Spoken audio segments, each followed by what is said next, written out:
This is chapter 4, video number 3. We're going to have a look at actually the coding now. I'm going to step away from the PowerPoint and let's get into the coding and let's talk about showing examples of how some of that works at this point.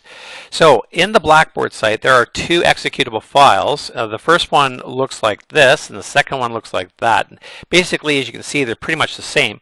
I'll be dealing with this one right here for the first week of class, and then we'll carry on and we'll enhance it, we'll make it better, and then we'll make it look like this in the second part of class. Alright, so to get started, it'll say here chapter 4 in class zipped file. When I click on that, down at the bottom, you can't probably see it on my screen here, but it says downloading, and there it is right there. But that file right there is a zipped file. As you can see here, it needs to be extracted as a zipped file. Even though you can open it up, I can click on this and I can drill it down. It looks like I can run it like a normal program. It's a zipped state and it cannot be run in Visual Studio in this format.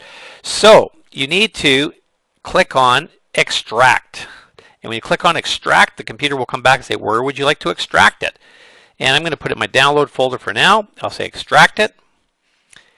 It will unzip it, and then it gives it in its normal state. Now it does say extract all. I think that's because I'd done this twice in my practice here. So let me just unzip it again here, and I will, here we go. And there we go. Now you don't see that extract, and we have a file here called chapter 4 in class student, and that's the file that we can work at as a group. You can also put this, of course, on your OneDrive so that you've got it all organized. Now, in this example, I've also got a file in here with the student source code. Now, because there's a lot of code in this particular example, if you click on it and open up, I've created a PDF document with all of the source code for this exercise. So why did I do this? And I did this because there's a lot of text for students to type out, and I just don't want to spend the class time typing out text, and yeah, it just takes up too much time. So what I want you to do is I want you to open up your solution file, and when you double click on your SLN, it should open up Visual Studio 2017 at the time of this recording, and it should open it up, and it does, I believe. Let me just open it up here. There we go, and I'll say OK.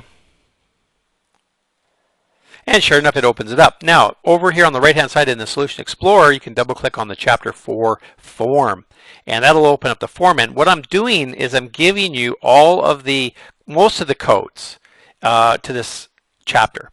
But the program code, and to open the program code, I'm just going to double-click on that first control there, and let me just set up my screen. I'm going to drag it down here and move this over, and we're all set up. There we go.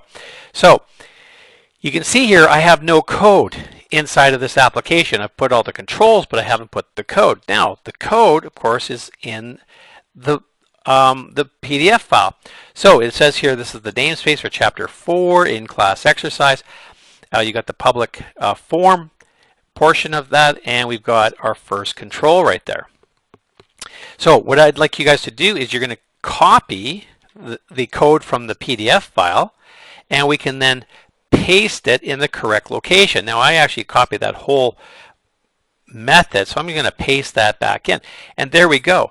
So what I'm going to do is I'm going to be getting you to cut, copy, and paste this as we progress through it, and we're going to do a walkthrough to explain how the code works.